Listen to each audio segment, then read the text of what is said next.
What's up guys, Risuno from the Beefy Smash Dudes here.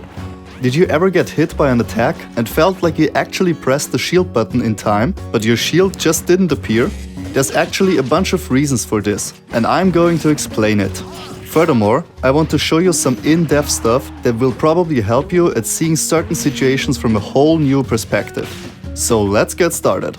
First of all, calm down, C5 is still narrating videos. No worries.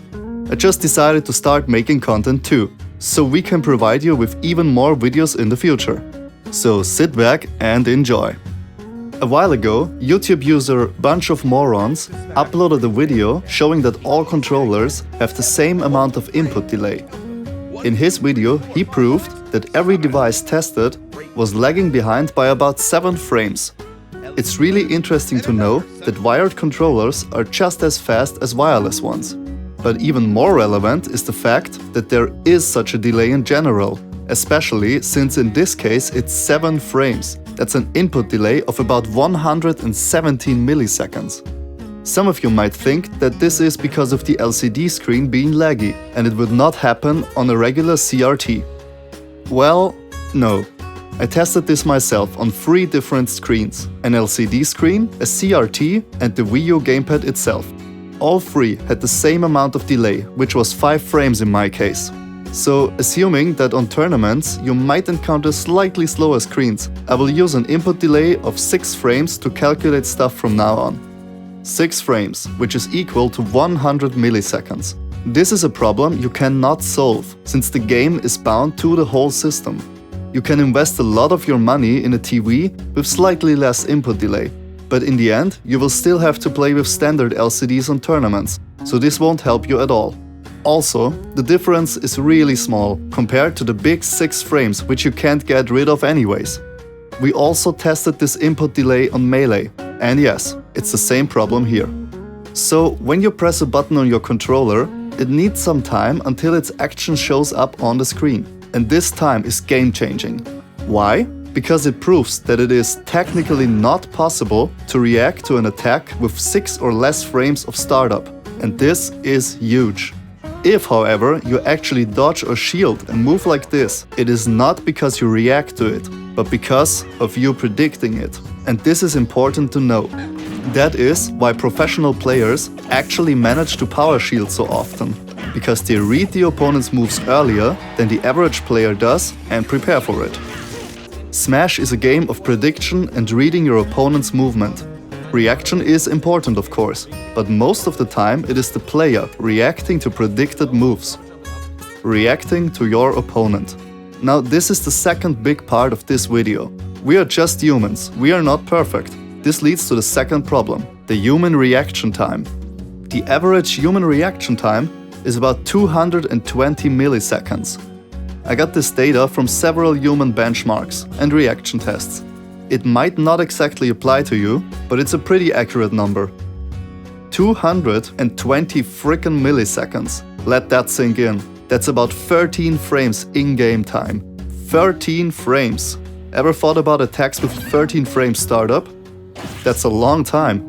Even some smashers are faster than that. But hey, Risuno, I'm pretty sure pro gamers trained the reaction time and it's way lower for sure. Well, I once looked for methods to train and improve the reaction time myself and found a heartbreaking statement. It's a genetic thing. You can improve it with training, but only by about 2%. Eating healthy and watching for your body helps too, but only by a little bit. Even the best players can suffer from their reaction time. Okay, but back to how this affects our gameplay. So we have an average reaction time of 13 frames. And in case you forgot, the game has an input delay of about 6 frames. This is a total of 19 frames. This means that it takes you a whole 19 frames to react to an opponent's move and effectively start a counter reaction in-game. We got curious about this immense number. It just had to be wrong. So we made a little test. We picked Mario and tried to shield his F smash, which comes out at frame 15 on reaction. Here's the result. We tried this test on several top players in our scene, and the result was always the same. It is impossible. They just couldn't do it. Even we don't want to believe it, but it's a thing. And in this case, the players even knew what they had to do and what move will come out. In a real game, you will need even longer to react, since you first have to realize what the move of your opponent is. For example, imagine your opponent lying right in front of you after missing attack. He can either use a movement option like rolls or a regular get-up, or he can attack out of it. So, before you can start reacting to your opponent's decision in general, you have to first realize what he actually does, and how you will act according to that. We executed this test with silently pressing the C stick to smash. If you can hear the click of the stick, you can negate almost all the 6 frames of input delay and are just left with your own reaction time, which is still about 13 frames. And even if you actually hear the opponent's input, it's still almost impossible to tell which move it actually is. So, how does this affect our gameplay? Let me show you an example. Imagine coming back to stage, and Sheik stands right on the edge. She makes a bouncing fish. The first frame with an active hitbox of this move is frame 15.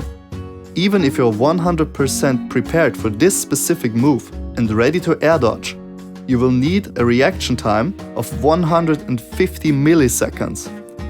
For the average human being, this is impossible to react to.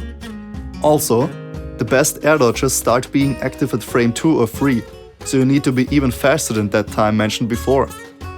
So what I'm trying to tell you is, if you ever want to react to a move with pure reaction, without predicting it, be aware that this might not even be possible. This could potentially cost you a stock, if not even the game. For example, this is the reason why sometimes people air dodge into moves, because they need to predict an attack, since reacting to it just doesn't work. Smash is a game of prediction and mind games. Sometimes you just have to gamble.